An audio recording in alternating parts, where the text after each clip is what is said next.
Ladies and gentlemen, please take your seats. Our program is about to begin.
Good morning, everybody.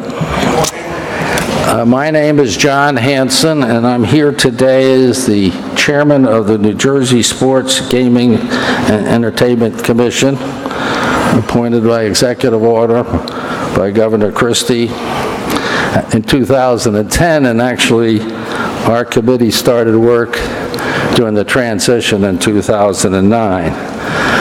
I believe I have several committee members here with me who served on that committee back then. I see Bob Mulcahy's here. I do not see if Finn Wentworth is here because it's very difficult to see up here, but if he is, Bob was on it. Bob Holmes was over there. Hi, Bob. Welcome. Al Leiter was on our commission, and my wingman, Wes Lang. Where is Wes? Wes has been with us every step of the way in moving this project from what was Xanadu when we first looked at the project. The governor asked us specifically in our reporting to review horse racing, Atlantic City, Xanadu, and report back to him. So we thought by January 20th in 2010 we were finished with our assignment. So early in February in 2010, the governor said, "I read your report. I agree with you. Now fix it." Well, Governor, we've been working a long time. We're happy to see that the 555 has arranged $2.5 billion worth of financing on top of the money that was spent previously. And one of the major recommendations we made in our report was, we've seen other developers who are looking at this project, some of them very well known. And our conclusion was there was only one group to get this project built. That was the 555. We visited their project in the Mall of America. I have not been to West Edmonton, but I understand that's an outstanding project. And so we recommended to the Sports Authority and to the governor that they designate the developer to be 555. Again, we thought our job was done, but the governor thought otherwise. So he never gave us any ground rules as to what to do. He just, every once in a while, how's the project going? So we for the last 7+ years, have been the liaison, if you will, from the developers to the state's agencies, to East Rutherford, sometimes when asked. Sometimes we were the cajoler when not asked, when we said, I think you guys are asking for a little bit too much. And it's always good to be the unpaid volunteers, because you can basically call it the way you see it. And if you thought the state was asking a little too much, you sort of worked on then. And as I told people, what could they do, fire me? So we worked there. And so what do we have today? We have one other thing which we were able to do. With all these efforts we were putting in by people from the sports complex, of other agencies, one of the items we've negotiated is a participation in the success of this project. So the state has a 2% participation. I believe it's what the Sports Authority has, that participation. What do we anticipate? We anticipate a world-class international destination for both shopping and for entertainment. And of course we have the MetLife Stadium here. So once again, we believe the Meadowlands will be the center of the attraction here in the New York area, throughout the Northeast. We also think it'll grow tourism. People will be coming to this project that do not today shop or spend money in the state of New Jersey. That in itself is another benefit. And to tell you all about the specifics, Paul Grimasian's here, who's from the next generation of leadership of the American Dream Grimasian family. So Paul, would you please come talk to us about this project, and thereafter we'll hear from the governor.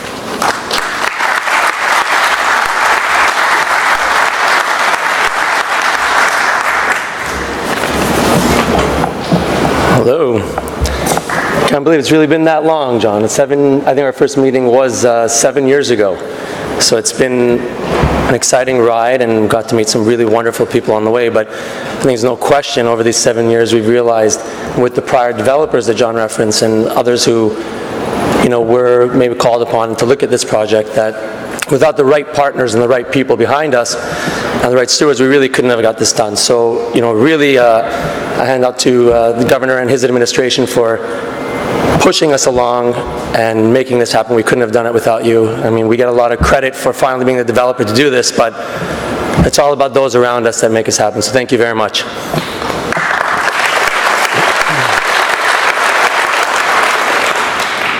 So over the years, we've had, obviously many naysayers on this project, and, in general, I think retail around the world is going through a very interesting dynamic. So people always ask me, what are you guys doing? What makes you guys so different? Why do you think this can survive? And I think that, if you've ever experienced one of our projects and know what we do, the project really speaks for itself. And we did that. We went through the walkthrough with the governor and John and the team to explain to them what we do different and what makes us special. And I think that, in the new age of online and etc. And when everyone talks about experiential and how people are talking about bringing entertainment to their centers, I believe that we have truly defined what that means and what that is to a level that no one else in the world really has. We also believe, with this project in particular, I think one of the sore points has been the exterior. And we've also believed in our exteriors and bringing beauty from the exterior, and then that will resonate to what people will see on an even higher level on the interior. So before I really get into this, I'd really love to share with you what we have and our vision for the exterior, and then we can delve into what's happening throughout the project.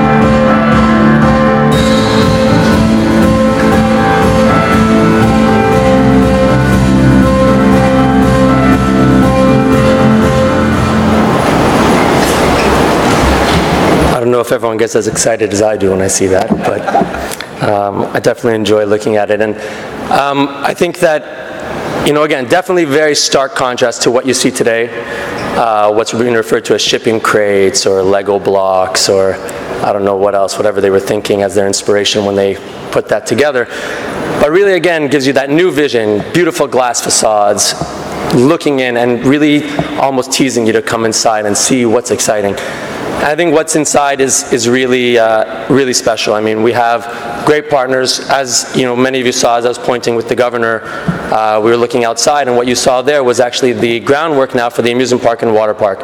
It's an exciting development. You're talking about 16 acres split between the two entertainment facilities, bringing a world-class destination, a water park themed with DreamWorks, with an experience that you've never had 365 days a year. Adjacent to that, the amusement park with the Nickelodeon as our IP partner there. Again, bringing that experience among the other many things that we have here. Indoor skiing, the observation wheel, ice skating rinks, and the plethora of other things that we have mixed together with a world-class retail experience really not seen anywhere else, with something for everybody.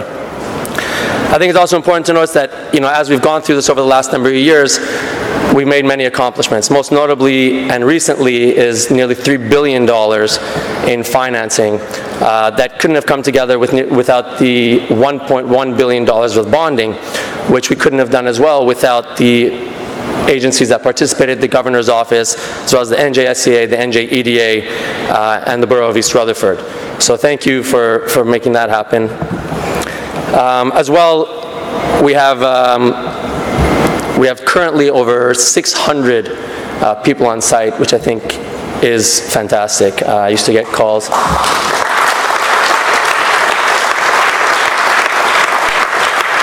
I think over the last period, we've seen the cranes, we've seen some work done. I mean, we've put we've put $1 billion into this building already, and we have quite a ways to go. But putting all these wonderful people that you see in this room, and many more to come to work, I think has been a priority of the administration as well. Important to us to get them here, get the hats on. So like I said, we have 600 here today, and that number will ramp up steadily, nearing 3,000 people here working once we hit peak construction. Just to give you some other quick notes, I mean, we spent over $1 billion, 35% of the overall project is complete. That's 95% of that site work is done, 40% of the theme park, 38% of the core building. There's a connector building, which you notice, which bridges over the existing roadway, which connects this building to the structure. We did not want to have those things separated, and we wanted to have the flow. We didn't want to build a separate amusement park and theme park, rather one conducive and free-flowing environment. So that connector building is 36% done. The exterior is only 28% done, so we have quite a ways to go. It's really exciting, as we've touched on very much. And really, I mean, I could go on and on and on about all the incredible things that we've done here and what's happening, but I think that, you know, in kind of finishing it off, I just want to emphasize, it is a world-class destination, something that you've never experienced anywhere else. And if our other projects are any indication of what we've done and what we've accomplished, and the financing and what we've had to put forward as a company and as a team to also, you know, make that happen and share those rewards with the state and with all the people and all the, you see all the hats behind us here and the kind of the unsung heroes. But, you know, having them here and getting this all done, I think is a huge accomplishment for everybody. Thank you.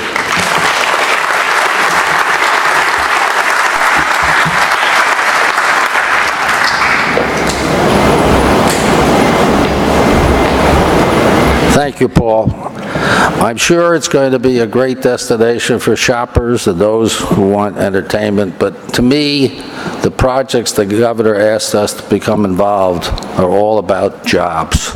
Jobs today during construction, jobs tomorrow.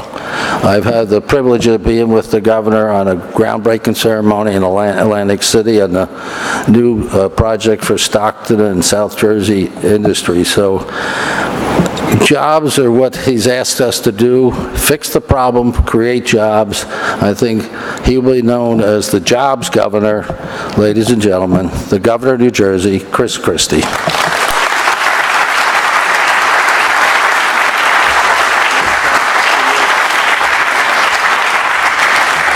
Good morning, everybody, and welcome. I am thrilled to be here for my fourth trip to this site. My first one was during transition, when there was a different developer here back in the late fall, early winter of 2009, and two more trips since then to welcome 555 and the Kermasian family here, and then once again in 2014. And now we're here today as the work has really begun in earnest. So let me first start off by thanking 555 and the Kermasian family. We have had a number of different twists and turns in this project. And one of the things that wasn't mentioned was the negotiations we went through with the Giants and the Jets, which ate up just about everybody's Christmas in one year, 2012 I think it might have been, or 2013. The years are now coming into each other. But all of those efforts that we made were about getting to today. Getting to a point where this project was fully financed, which it is now, and is in a place where it's going to create not only the construction jobs for the men and women that are here today and all the ones that are to come, but also for the jobs that will be created by all of this as we move forward. And this is fully complete in 2019 and ready to operate for what I'm confident will be millions of visitors who will come here over the course of this project. So I want to start off with a thank you to the Kermasian family and 555. They believed in New Jersey and they believed in the opportunity here, and they have put their money where their mouth is as well. And that is not an easy thing to do, especially during times when we first began these discussions when the economy was not going nearly as well as it's going now. And so we're thrilled for the Gramasian family to be here and to be our partners and to have the stick-to-itiveness to gone through this during all the difficult times that we had. I want to thank the folks of the Sports Authority, Mike Ferguson, the chairman, Wayne Hasenbaugh, the CEO, and all the members of the Sports Authority commissioners who are here. I thank them for their partnership in all this. Obviously, Chairman Hansen and his volunteer group who have put in an enormous amount of time on all the different projects that John mentioned when he was up here. None of that would have been able to happen if it wasn't for John's leadership and the leadership of the other folks who are on this commission, and I'm deeply indebted to them. Also to the members of my cabinet who are here, who have been integral in making this happen, and their predecessors. So Attorney General Perino and Labor Commissioner Fichtner, the CEO of the EDA, Melissa Orson, Chuck Richmond, all of these folks and their predecessors have played a large role in getting this done, as has Choose New Jersey, our private sector partner under Michelle Brown's leadership, and her predecessor as well. All of those folks in the administration have worked together. I'm very proud of all of them. And this multi-billion-dollar project is one of the results of that partnership. It's going to be so vital to our continued economy here in the northern part of the state. A project that will have a real net economic benefit to New Jersey over the next 2 decades, including its impact, as John mentioned, in our tourism industry, which will be significant. 23,000 construction-related jobs created on and off-site throughout New Jersey, jobs that will earn nearly $1.6 billion in compensation for the families of the folks that you see standing right here and the others that will join them over the course of the next few years. Long-term, there'll be nearly 23,000 jobs, permanent jobs, that are created here on the site, including over 16,000 directly here on the American Dream site. Development and construction of American Dream will generate upwards of $80 million in tax revenues for the state, as much as $70 million in sales tax revenue on construction materials, and nearly $10 million in corporate business taxes. Over the first 20 years of operation, an average of $3.5 billion in tax revenue will be paid to the state of New Jersey. That's a 9-to-1 return on our investment of our $390 million in ERG grants approved by the EDA. It's a good deal for 555. It's a good deal for the taxpayers of New Jersey. These revenues include over $2 billion in sales taxes and over $1.5 billion in corporate business taxes, income tax, as well as hotel tax and occupancy fees as well. So, after this project languishing during previous administrations and a few bumps along the way on our own, this project is progressing vigorously, and a new completion date is scheduled for March of 2019, and I'm thrilled to come up here as a private citizen at that point and see the results of the hard work that this administration has put in with our partners. The best part for me is it's going to be built by New Jersey workers and New Jersey contractors. You see some of them here today. Help to continue to grow our economy in ways that will be very important to the families of our state. And as John mentioned, in the end, that's what this is all about. You look at what's been done and what's continuing to be done, not only here, but in Atlantic City, the other places that John and his commission have worked on. And it's being reflected now through the statistics that you see. We saw that last week. New Jersey employers are now reporting the highest level of jobs in New Jersey history, with the state adding nearly 25,000 jobs in the month of June and July alone, as our non-farm employment income continues to grow.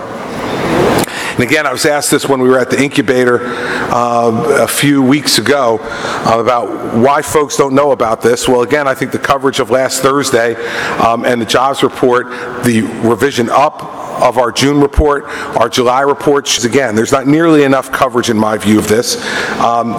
We need to let the people of New Jersey know that the economy in this state is now booming. 9,800 jobs in July. We now have over 4.13 million people in the state of New Jersey employed, more people than at any time in the state's history. And the majority of the July gains occurred in the private sector, which grew by 7,300 jobs, as private sector employment in New Jersey is now 77,700 jobs higher than the peak employment level that was reached before the last recession.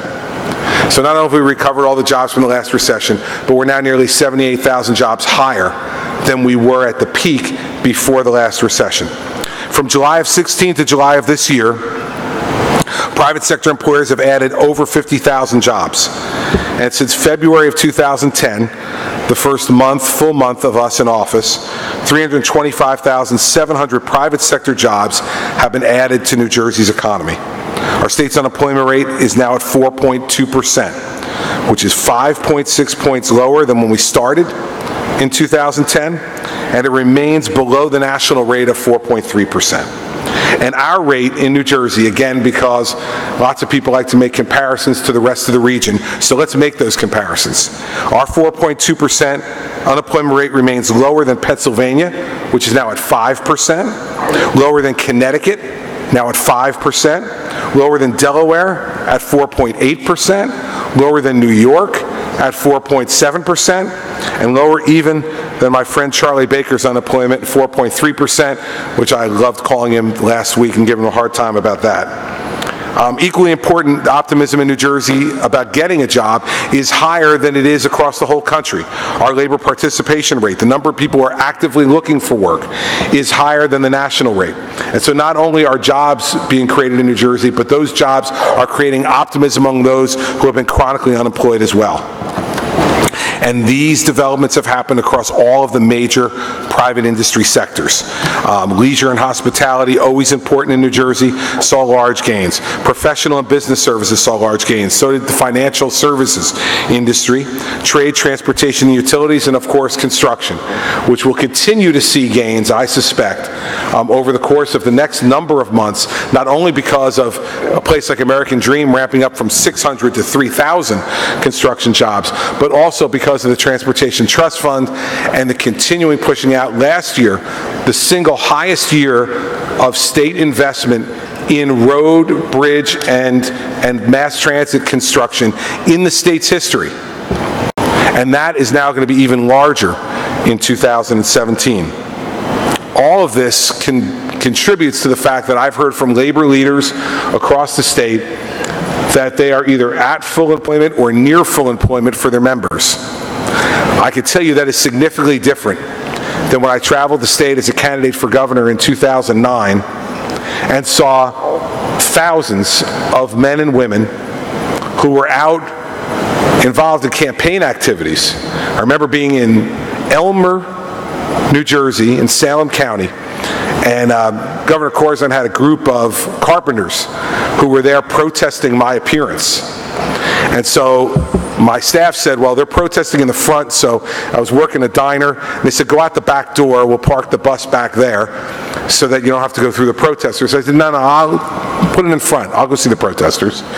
And I went out front, and there were probably about 24 men and women there that day. And I asked them one simple question. Are any of you working? Are you missing work today to come and protest me? And every one of them said, no, we're unemployed. I said, well, what the hell are you protesting me for then? You should head to the Corzine event and protest that. Because under him, you're not working. If you elect me, you will work. And the men and women of labor in this state now know that the promise I made to them in 2009 is a promise that I've kept. They and their families are making a good living, working again in the trade that they've chosen. And we saw no protesters in 2013, and I suspect in 2017 in this race, you're all going to be too busy working to have anybody send you out to go and protest anywhere, and that's a good thing.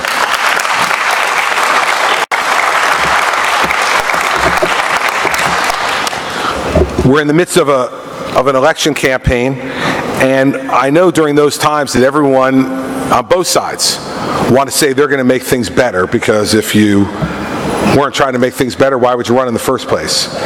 But this is going to be a challenging record for them to do better with. 325,000 new private sector jobs, the lowest unemployment in the state in 16 years, more people at work than any time in the state's history, and continuing increases in state revenues without any broad-based income tax, sales tax, or corporate tax increases. That's what we strove for when we ran in 2009, and those cranes moving behind you, and those men and women standing ready to get back to work when we get done, Well, that's what this was all about in 2009, and that's why I'm so proud to be here 8 years later to be able to say that with the work of all the different people that I mentioned, this is now something that we've accomplished. And so, once again, to the members of my administration, the Hanson Commission, the Sports Authority and their commissioners, and all of our private sector employers and our labor leaders who are represented here today, including our business associations who have been so important in making this happen, I want to thank you for the opportunity to be here and to shepherd the true beginning of this project before my time in office is over. And I look forward to the next governor, whoever that is, to be here in March of 2019 to cut a ribbon with the Gramasian family, to open up this facility and welcome millions of people, not only from this area, but from all over the world, to come here and to enjoy the vision that Paul showed you on the screen behind me, and that will be an even bigger part of New Jersey's landscape as we move forward into the next decade of growth and opportunity for our state. So thank you, everybody's here. I've been gone for a couple of weeks, and I know the press has missed me desperately. So I'll be happy to take a few questions from them. This is really not so much for my entertainment as it is for the men and women in the hats. They love when I take questions from the press, and so we'll try to entertain you guys if you have to be standing back there anyway. So take a few questions. Michael? Why would I ever think that there would be any question on topic, Michael? Go ahead. Sure. You said a lot, so we have what you said. Sure. You might even report it. I wonder what your feeling is about President Trump's statement that's getting so much attention about both sides being in Charlottesville. Well, I made myself, I think, pretty clear from vacation about the conduct in Charlottesville having been reprehensible, and that all leaders must speak out clearly on this against white nationalists, against white supremacists, against neo-Nazis.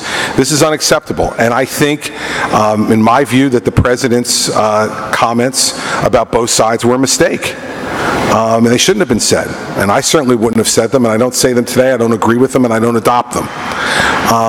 The people who wanted to cause violence in Charlottesville were the neo-Nazis and the white supremacists who came there to cause violence. And the very underpinnings of their philosophy, if you can call it that, is the use of violence based upon bias and prejudice. And that's unacceptable in our country, Michael.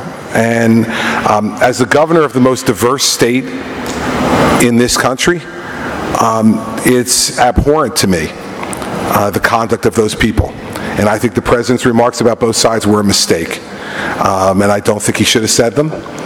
And, you know, in the end, people in public life say things all the time that are mistakes, but they have to pay for that. I think that anybody in public life who asks for forgiveness should be forgiven. Sure. Yeah, I think if you ask for forgiveness and you do so sincerely, you should be, because I know the President. I've known him for 15 years, and I know that the President is not a racist, and I absolutely believe that. And so, but it does not excuse the statement. The statement's just wrong. There aren't good people on the neo-Nazi side. There is not a moral equivalence between those who oppose neo-Nazism, those who oppose white supremacy, those who oppose fascism, and those who engage in it and support it. There's not a moral equivalency there.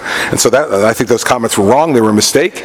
But in the end, the problem I have with it is I don't think that equates. In fact, I know it doesn't equate to the President being a racist. That is not true. And I know that personally, and I would continue to stand behind that. But it does not excuse the statement. What do you think the President should do to make this right? I'll talk to the President about that. And as always, with my advice to the President, I'll keep it between me and the President. Governor, we've had this president for 8 months now. It's still early in the presidency, but I think the public has probably gotten a good snapshot of how he's doing. Do you think that he's up to the moral task of being the president? Yeah, I think he's up to the job. I do. I think he's up to the job. But again, That doesn't mean that you can't get better and learn on the job. I said this all along, and I said it when I was running against him. You know, it's a pretty tough place to start your elected career in the Oval Office and the presidency. And I think that the president's learning that. This is a tough level to begin with, to have your first elected position be the scrutiny and the pressure and the responsibility of the presidency of the United States. But I have not lost faith in the president's ability to be able to lead, but he's got to learn. And I don't think that shows weakness. I think that shows strength. Your willingness to learn, your willingness to acknowledge that you don't know everything, your willingness to acknowledge that you can learn from mistakes you've made and by watching others, to me is a sign of strength. I've known this president to be a strong person, and I'm hopeful that he will grow in the job and continue to get better. So I still have confidence in that, and you know, unless proven otherwise, I'll continue to. But again, as you said, Dustin, it was 7 months yesterday, right? Today's the 21st, yeah. 7 months yesterday. So given all the breathless coverage and some of the drama, it may seem like a lot longer than 7 months, but it's only 7 months out of 48. So there's a long way to go in this presidency, and I have confidence in the president. Why do you think he made those comments? Don't know. Don't know, have not spoken to him since then. As you know, I was on vacation, and so I didn't speak to the president. I was watching it as everyone else was, even from more of a distance, and maybe with a little bit less of the intensity that was going on here. But I don't know. I haven't spoken to the president about it, and even if I had, I wouldn't tell you, because our conversations are private ones. Yeah, Elise. The departure of Steve Bannon necessary for this administration? Listen, that's the president's call. I have no idea. I haven't worked with Steve since the campaign, and so I couldn't tell you how Steve operated inside the White House and what role he played or didn't play. So it would be impossible, at least, for me to answer that question, whether it's necessary or not. The president obviously made the decision that his departure was something that would be a positive for the administration. That's the president's call. He gets to make those calls. Time will tell whether he was right or wrong. But that's the president's call. He has the right to make it. He has the right to pick his staff and to dismiss his staff, depending upon his own satisfaction with their performance. And it's always one of the most difficult things to do in public life. I've only had to do it a few times in my governorship, but whenever you have to dismiss someone who's either on your senior staff or in your cabinet, that's always a difficult thing to have to do. And so I'm sure the president took that seriously and made the decision that he thought was best. Claude?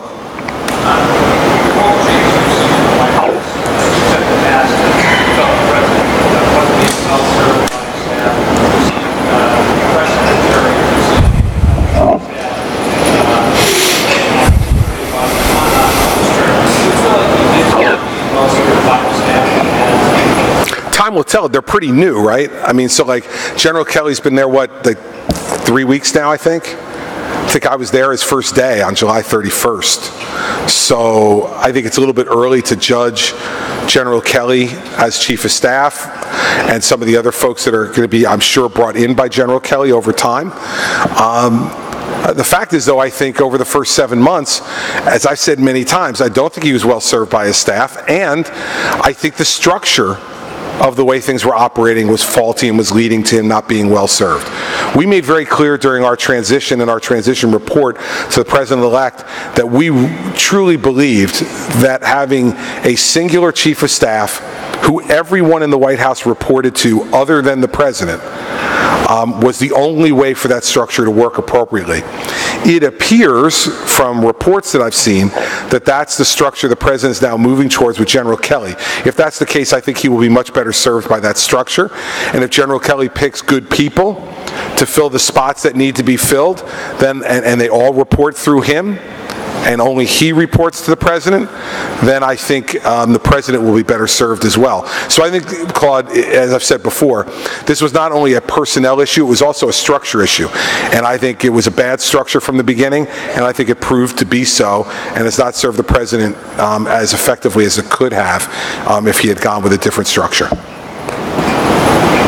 Governor, it was reported over the weekend that you're no longer in the running to be the afternoon post WFAN. Is that true, and how do you feel Yeah, it's true because I took myself out of it before I left on vacation. About 3 weeks ago, the management at WFAN called me and asked me to do some additional shows with some different co-hosts than the ones that I had worked with so far. In that interim period, I also have been approached by a number of different people about other opportunities that might be available to me as I depart the governorship. All that being considered, it was pretty clear to me that this was not something I wanted to do on a full-time basis when I left the governorship. And so I thought it was only fair to make that clear to management by declining to do any more programs with any other hosts, and to tell them that I wasn't interested in any full-time position at the station. I did that almost 3 weeks ago. It was right before I left on vacation. And so the report that came out in the Daily News was no surprise to me because I had taken myself out of the running for any position there on a full-time basis, but it was incorrect in terms of what was done. I communicated to them that I didn't want to be considered and declined their request that I do any more shows with different co-hosts there. No morning show either. No, as I said yesterday, if Craig asked me to, Craig is a friend for a long time. If Craig asked me to come in and fill in for Boomer, I've always done that purely for the fun of it. I mean, obviously I'm not getting paid for it. I can't be paid for it. But I'm doing it just for the fun of it because of my relationship with Craig and my love of sports. And so to do that, I think I wind up doing it 6 or 8 times a year over the last couple of years. You know, it's a fun thing to do, to go in. Craig's a fun guy to work with. So I'll continue to do that if they ask me to do it, and I'm available to do it. But this was different. This was about them wanting to try me out with other people to get a handle on whether I'd be a good partner for some of these other folks. And once they wanted to go down that road even deeper, when in my own head I decided this is really not what I want to do on a full-time basis when I leave, I thought it would be unfair of me to continue to do that and just to let them know that I didn't want to be considered. And that's what I did, like I said, almost 3 weeks ago. What do you want to do on a full-time basis? Well, stay tuned, Michael. Stay tuned. You know, there's been a number of interesting things that I've been approached about, and I have about 5 months left in this job, and going to use those 5 months not only to do my job every day, but to consider other opportunities that are presented to me, as anybody would who is no longer able to keep their current job. This is not discretionary on my part. On January 16th, there will be a new governor. I will not be permitted to stay in the job based upon constitutional term limits. So I'm going to be needing to have another job. I'm not John Corzine. I'm not independently wealthy. I can't go off and just say it's no problem. I can live off, my interest. That's not our situation. So not only do I want to do other things in the future, I need to do other things in the future financially. So just like every one of my senior staff and my cabinet members have over time, while they've been executing their duties, considered other opportunities and then took those opportunities, whether they were other opportunities in the public sector or other opportunities in the private sector, the governor will avail himself of the same opportunity over the course of the next 5 months, so that hopefully, Mary Pat told me I have till February 1st. She can put up with me at home for 2 weeks. But after that, she's like, you got to be working somewhere. I can't put up with you being home all the time. So that's what we'll try to do. How was your vacation? How was my vacation in Italy? It was fabulous. And the best part of it was that 5 of the 6 of us were together. Andrew's working full-time in Milwaukee, so he wasn't able to join us, but the other 3 children and Mary Pat and I were together. And for 11 days, we didn't fight with each other, which Mary Pat and I were all both amused by and shocked by, so it was good. There's no bickering, there's no fighting, everybody had a good time. We enjoyed ourselves, and it was the longest that I've been away with them in one straight shot since I've been governor. And so it was really good to be away for that period of time and to have time to enjoy it with them. We got home on Friday, and Sarah left at 6 a.m. Saturday morning to go back to Notre Dame. Her classes start tomorrow. So it was important for us to try to squeeze it in during that period of time before she had to go back to school, so that it could be 5 of us rather than 4 of us. So we had a great time. Thanks for asking. What cities were you in? Let's see, Michael. I was in Taormina, Messina, Palermo, and Rome. Yes, sir. While you were gone, the president, I'm sure you know, said that the opioid crisis is an emergency. Yeah. I don't think it's actually officially declared as an executive order, and I haven't seen any indication of any of the other recommendations of the board being put in place. Do you have any information otherwise? No, I think that what they're doing now is working with the Department of Health and Human Services on the recommendations that they can implement already, particularly on the Medicaid side. A lot of that's going to be contingent upon the states. You have to ask for a waiver to be able to get one. And so we're working with our Department of Human Services that runs our Medicaid program to get ready to do that. And my understanding from the White House is that documents are in preparation for the President's consideration and being reviewed by his legal team for him to memorialize what he said on the steps of his club in Bedminster, which is that he agrees with our evaluation that this is a national emergency. And in the end, he's the only one that matters. Whether anybody else agrees or not really doesn't matter. The President believes it's a national emergency.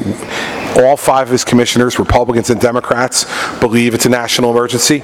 But more important than that, Dustin, families across this country know it's an emergency. And we need the government to act. We're continuing to work, and I'll be doing some travel over the course of the next 4 weeks or so to put a spotlight on some of this with some of the other members of the commission, to put a spotlight on exactly how the recommendations we've already made would help to deal with some of the problems that are going on in the country regarding opioids and other drug addiction across our country. Christie, on this project, American Dream, Oh my goodness. optimistic all throughout, but we tended to be pessimistic. Was there a low point? When was a high point? Listen, the low point was when I got here, right? Because we didn't have a developer, and the thing was just sitting here, and it would have been an enormous amount of money to knock it down and dispose of it. And so we were kind of stuck in between of the failure of past administrations and past developers. But Mike Ferguson became the chairman of the Sports Authority, and he worked with John Hanson and his commission to go and try to find the best developer we possibly could. I think the high point for me was when 555 agreed to do it. If you look at their track record at the Mall of America and the West Edmonton Mall, we knew these were serious people who knew how to create not just a shopping mall, but a destination where people would travel just to go there and see what they've done. So probably the high point for me was when the Kermasian family decided that they were willing to be the developer. The low point was coming in and walking through here. I remember the lieutenant governor and I coming here, and I think the previous developer was still on site at that time, and they wanted to give us a tour. And they turned on the snowmaking machine and the snow slope and the chairlift, and it was freezing in there, and trying to impress me and the lieutenant governor about the chairlift and the ski slope. We weren't that impressed, and I concluded at that point that we were in a bad place. That developer eventually walked away from the project.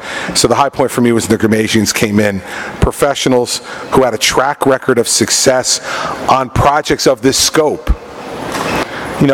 Part of what I've become impressed with in dealing with 555 over the last 6.5, 7 years has been their understanding and appreciation of both the perils and the opportunities of a project of this scope. And I think the failure of the previous developers was that they always were looking at the opportunities but never understood the perils. And believe me, negotiating with the Kermasian family over the course of time, I can tell you, they understand upside and downside. And they're very good at giving a good evaluation of that, a fair evaluation of that. And the other low point would have been negotiating with the teams. I see Attorney General Perino nodding his head. He was my chief counsel at the time. And that was a week or two of some of the most frustrating conversations I've ever engaged in the 8 years here. So that was probably a co-low point, but eventually we got to the right place because the Kermasians and the teams ultimately came to an accommodation that they both could live with. Other questions? Yeah. Senator Menendez's trial is about to start pretty soon. I was hoping you could speak a little bit about what you think his contributions have been. Senator Menendez's contributions? Well, listen, let's start off by saying that the senator and I have frequently disagreed on how to approach public policy. So, but that doesn't diminish the fact that this is someone who has committed most of his adult life to public service, and someone who I think on issues of foreign policy, he and I have agreed a lot more, and I think his contributions there have been significant. His outspoken advocacy against Castro and against the Obama-Cuba policy, I think, was a high point of his time in the United States Senate, speaking up for people's liberty and freedom, and to not support a regime that represses their people and takes their liberties, steals their property, and profits off them. Bob Menendez and I agree on that. And I think, he's also been a very strong advocate for the state. I don't always agree with what he's advocating for, but anyone who's dealt with Bob Menendez knows that he's someone who knows how the political system works and is a sharp-elbowed advocate for the things that he believes in. That's certainly the type of person that you want. Now, if we agreed philosophically, I would give him a full-throated endorsement in that regard. He may not want one, but I would give him one. The fact is that we disagree philosophically on things, but on a personal level, he and I have gotten along very well over the years.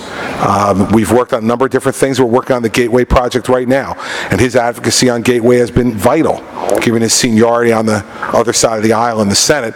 And so his advocacy in that regard is very, very important, as has been Senator Booker's and Congressman Frelinghuysen's.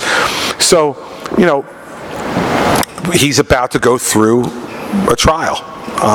And we'll let the government bring their proofs forward, let him present his defense, and let a jury of his peers make the judgment which all of us are entitled to. As I said before when I was asked some of these questions a few weeks ago, he's entitled to the presumption of innocence, as is every person in this room is entitled to the presumption of innocence. And Senator Menendez is entitled to that presumption, and it's up to the government, and I understand this better than most in this room.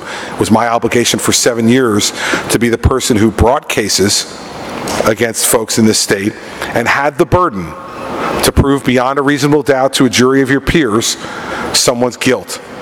Unless and until that happens, Senator Menendez deserves the presumption of innocence. And so we'll see how the trial goes. I know jury selection starts tomorrow. The trial is supposed to start in the beginning of September.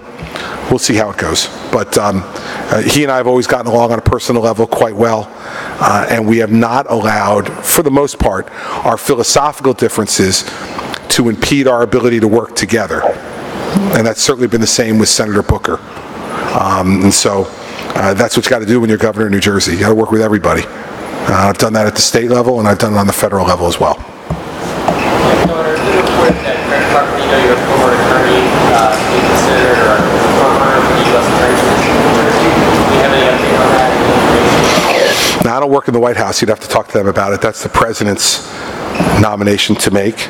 All I'll say about Mr. Carpenito is that he worked for me for a number of years when I was U.S. attorney, and he's an outstanding lawyer and a good person. But these calls are the president's calls, not mine. Other questions? We're done? Nope? Okay. Claude? Yeah. Just speak up a little, Claude Hard.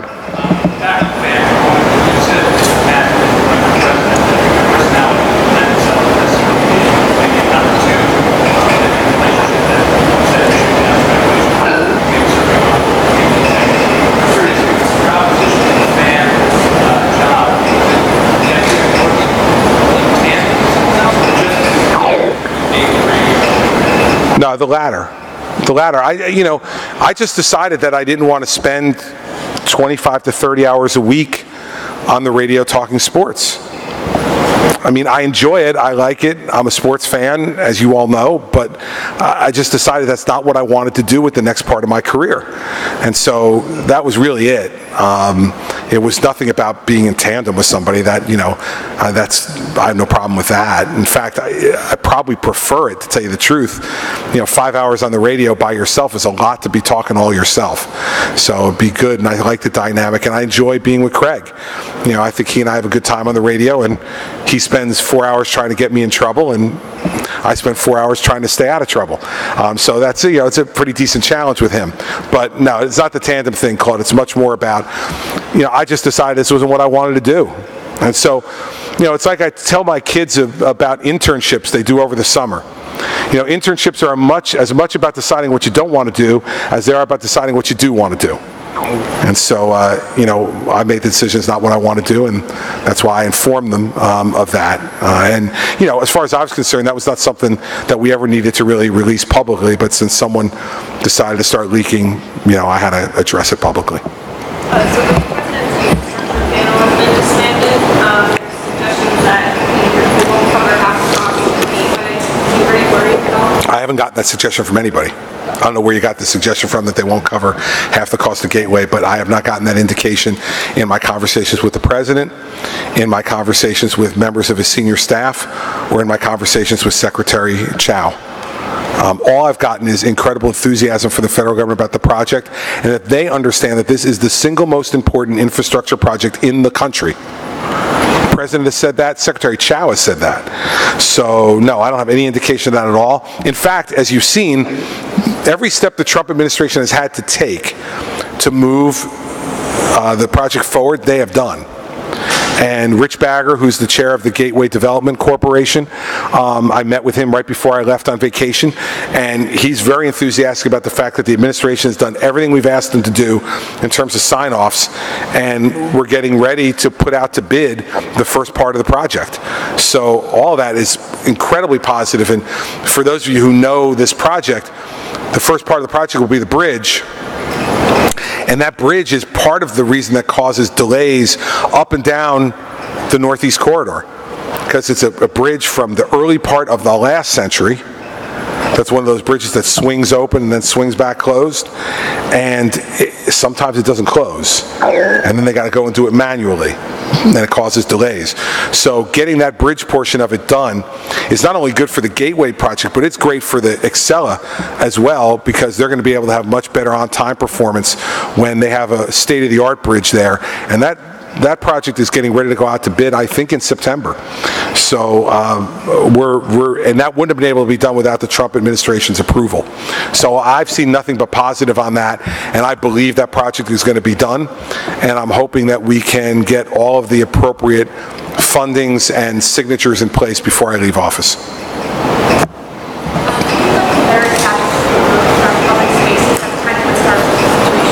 Listen, I think that's up to the individuals in those cities and those states. Again, I'm not someone who believes in erasing our history. On the other hand, the people who are there locally need to decide who they want to build tributes to and memories of.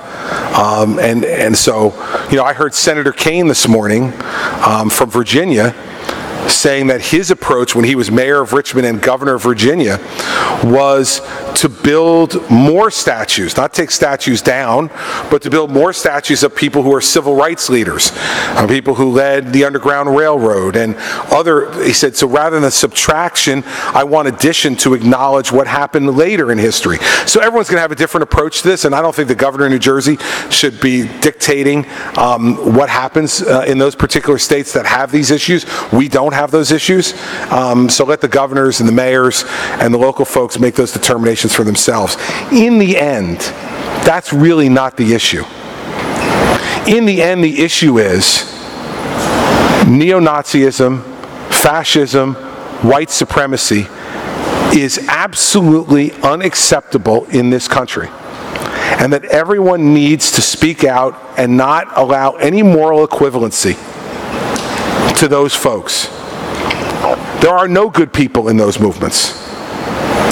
By definition, you can't subscribe to neo-Nazism and be a good person. In my view, that is completely impossible. And in the end, that's much more what this issue is about than any statue of Robert E. Lee or any other Confederate soldier or leader. It's about, in this country, are we going to allow folks to commit acts of violence in support of a philosophy that's based upon bias and prejudice and hate. And that cannot be permitted. And good, right-thinking people in this country are offended by that. I'm offended by it. And it's not something that I would ever permit. willingly in this state and would fight against, not only as governor, but as a private citizen. Our state is a model for the rest of the country in terms of diversity and living peacefully, harmoniously with all of that diversity. It happens in New Jersey every day. No matter where you're from in the world, if you immigrate to the United States, you should come to New Jersey because you'll be able to find a neighborhood, a community, where your cultural values, your religious values are reflected. And no matter where you live in this state, those values will be respected. And what happened in Charlottesville is an absolute lack of respect for the values that other people hold dear. And that cannot be tolerated or excused or explained away. It just needs to be opposed. No matter what party you're in, no matter what part of the country you live in, and no matter what your own ethnic, religious background is. Because as has been said, they come for one group today. If you stay silent, they're coming for you next. And so everyone needs to be part of this. And that's why when I put out the tweet that I did from vacation where I said every leader must speak out, I meant every leader must speak out.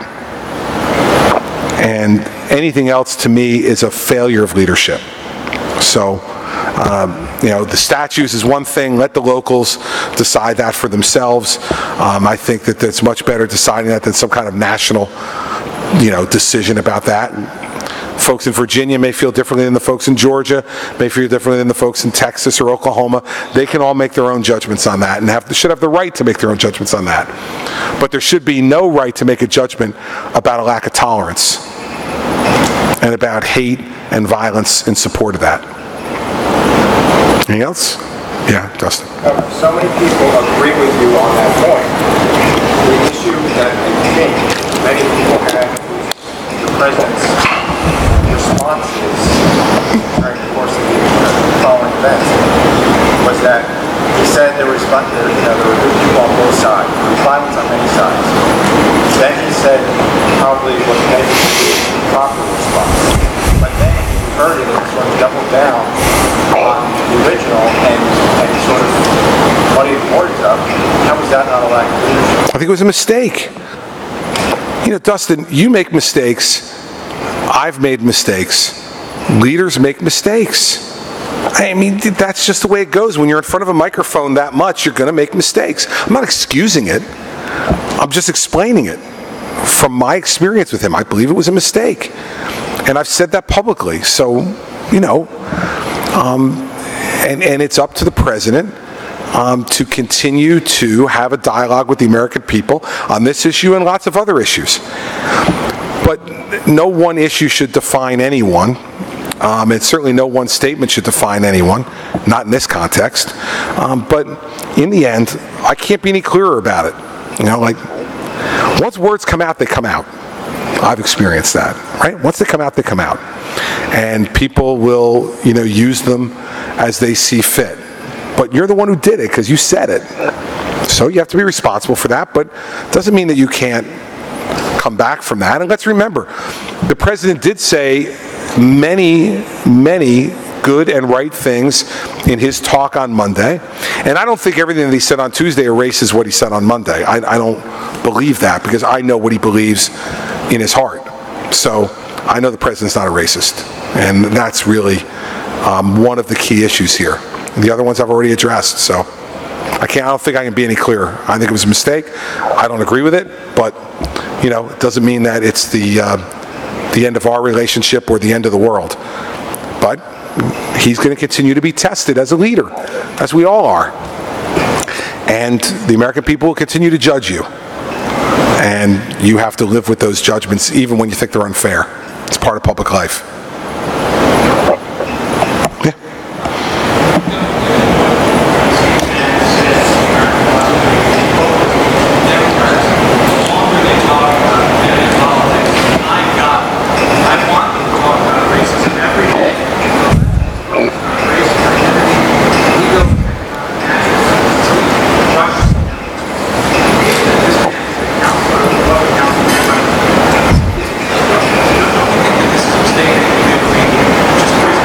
I don't think you can, listen, I think that people so drastically misunderstand the president. Anybody who thinks that you can put words in Donald Trump's mouth just doesn't know him. Believe me, I've tried. You can't. So you guys can make whatever judgment you want to make about Steve Bannon and what Steve Bannon has said. That isn't about a judgment about the president. That's a judgment about Steve. You guys can make whatever judgments you want about Steve. He's a public figure as well. He's said certain things publicly. He'll be judged based upon what he says publicly or not. But you can't equate everything that someone's advisor says to them. And I've lived with that over the course of time. You know, most of the time, I agree with all the things that my cabinet and my staff say. Sometimes I don't. When I don't, you can be sure that I let them know that I don't agree with what they've said. And if it's a fundamental difference, then we've got a breaking point and we've got to decide whether or not they can continue in my employ. And it very well may be that that's where the president was with Steve Bannon. You don't know and I don't know. I haven't spoken to the president about it. If I had, I wouldn't tell you what he said, but we don't know that that may not have been the president's point of view. I don't know. But you jump to certain conclusions on things, that's not fair to the president. The president says enough and tweets enough to be judged on his own merits, not having to be judged, you know, by what other people say as well. Any more questions about the president? Thrilled to take more. Yes? One last question. About the president? All right. So there was a report in Politicker about how our plans to raise taxes. I didn't read it, but I saw another report that referenced it, yeah. What do you think about that? It's a huge mistake. It's a huge mistake, and believe me, if that's what he's admitting to during a campaign, it's only the beginning. I say to the men and women in the hats and the vests in the back, if this guy's elected governor, get your hands on your wallet. Take your money and put it in the safe deposit box and hide it. He's coming for it. And he's going to try to convince you that he's going to spend it better than you can. When has the government ever spent your money better than you have? Ever. Including me. It's just not the way it works. It's a huge mistake. And he is not telling the truth. This is just the beginning of what he'll do. Those are poll-tested tax increases. Believe me, I've seen the polls on this. These are poll-tested tax increases. And, you know, every time he talks about another tax, his staff drags him away from the podium. All of a sudden, the mass transit tax has disappeared. I thought Bob Gordon was going to have a heart attack standing next to him when he said he was going to raise taxes for mass transit. This guy is just beginning with that $1.3 billion. That's just the beginning. And by the way, you talk to the business folks around here, and many of them are here, you ask them why employers have been adding jobs at the rate they've been adding jobs. Because they feel like over the last 7 years, they've had stability in their expenses. The government's not going into their pocket to take more of their money for our next favorite project. And he wants to raise taxes on the wealthy in this state? Great. Raise them now up to 10.75%. The wealthy are leaving already. Go talk to David Tepper in Florida, the wealthiest man in New Jersey. He left because they were at 9%. What do you think the wealthy in New Jersey are going to do with 10.75%? Let me tell you what they're going to do. They're buying a place in Florida. They're spending 185 days or more in Florida, and then they'll buy their shore house and they'll come up here for the summer. And we will get zero income tax from them. That's what will happen. He says $600 million from the income tax. It won't even be close to that because people will leave. And, you know, every year people are leaving under the current cost structure that we've maintained flat from an income tax perspective, down from a sales tax perspective, down from a corporate business tax perspective from when we came in, and property taxes up an average of 2.2% over 7 years, when those property taxes have been up 7% over the 10 years before. Here's another tax he's raising that he didn't talk about in the $1.3 billion. He is opposed to the extension of the interest arbitration cap. No one's asked him about that yet. All the reporting I've seen you guys do on this race, no one has yet asked him, or at least hasn't been reported, what's his position on the interest arbitration cap, which sunsets on December 31 of 17. Because if you allow public sector wages to go up in an uncontrolled way, they will. And then the 2% property tax cap will mean nothing. Wait till property taxes start going up even higher. And he's made no proposals so far, zero, as to property taxes. Why? Because he's promised all the money in the income taxes already to the public sector unions. He's going to increase, fully fund the school funding formula. He's going to have full pre-K. I mean, you might as well have the teachers union running for president, or governor rather, because that's what it is. It's the NJEA program to get more money for them. Ask him about property taxes and what he's going to do, because I've listened to his answer. It is gobbledygook. It's nothing. He's going to look for services to share, but not force it. I mean, it's a ridiculous answer from anybody who's actually done a job in public life. So $1.3 billion is just the beginning. Just the beginning. His poll-tested increases in taxes on the wealthy, because most people aren't wealthy. So if you ask somebody in a poll, hey, I'm going to raise taxes to give you more and better government services, and you're not going to have to pay any of it. I'm going to make someone else pay it. What do you think people are going to say? No. Only those who are most philosophically opposed to increasing taxes on anyone. That's a small percentage. But I guarantee, I'm telling the people in New Jersey now, he's coming for your money. Because there are no longer enough wealthy people in this state to pay for everything he wants to pay for. And so he's going to have to come at the middle class. And he will.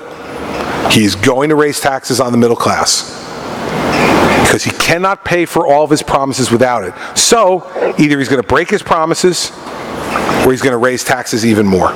So, you know, his poll-tested tax proposal is really nice. It'll be fine. Wait till, if he becomes governor, wait till January 17th. And he's got to sit down with the legislature, and it'll be a Democratic legislature, no doubt. No matter whether it's Governor Guadagno or Governor Murphy, it'll be a Democratic legislature.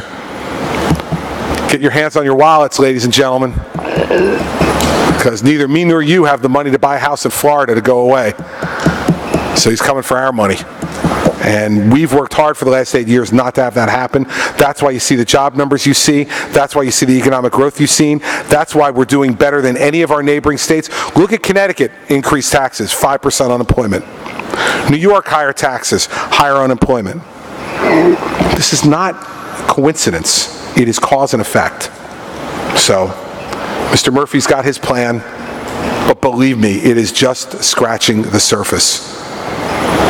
I'm promising the people of New Jersey now, remember, take this video in July of 18, July of 19, when you see the taxes go up. Your property taxes, your income taxes, your sales tax, your corporate business tax. Because when he raises the corporate business tax on these businesses, what do you think they're going to do? Take money out of their own pocket? And let's not even begin to mention the minimum wage, which he wants to raise for everybody to $15 an hour. Go talk to the farmers in Cumberland County, and Salem County, and Gloucester County, and Cape May County, about whether they can afford to pay $15 an hour for farm workers. It's going to crush our economy. So, but that's great. I'll end with this. Past is prologue. This is one of the most Democrat states by registration in America. Yet for 40 years, we haven't had a two-term Democratic governor. For 40 years, we haven't had a two-term Democrat. Why? Here's my theory. People get tired of seeing their taxes increased and the size of government increased and spending increased, and so they elect a Republican who says, I'm going to cut taxes, I'm going to cut spending, and I'm going to rein in the size of government. And you saw in those numbers back there that we have lowered the number of public employees at every level in this state because of our policies, nearly 30,000 fewer public employees across the state because of our policies. That is going to go in the other direction. When it does, people elect a Republican. A Republican comes in, things, they do them, and they re-elect them. But then after 8 years of having somebody, we haven't had no payments to the pension system and all the rest, and they go, okay, 4 years is enough of this, we'll take Christie Whitman. She cuts taxes. What the hell is the tire tax? $7.50 a tire. So it's $30 that you got to pay when you buy a new car on the tire tax. Thank you, Governor McGreevey. Now, he wouldn't have gotten reelected. I think anybody who objectively looked at the McGreevey record, if he hadn't resigned, he would have lost.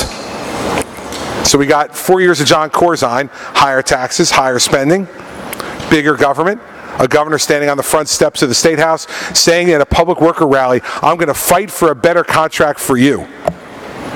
Remember in 09 saying, who the hell is he fighting with? He gets to decide whether they get a better contract or not.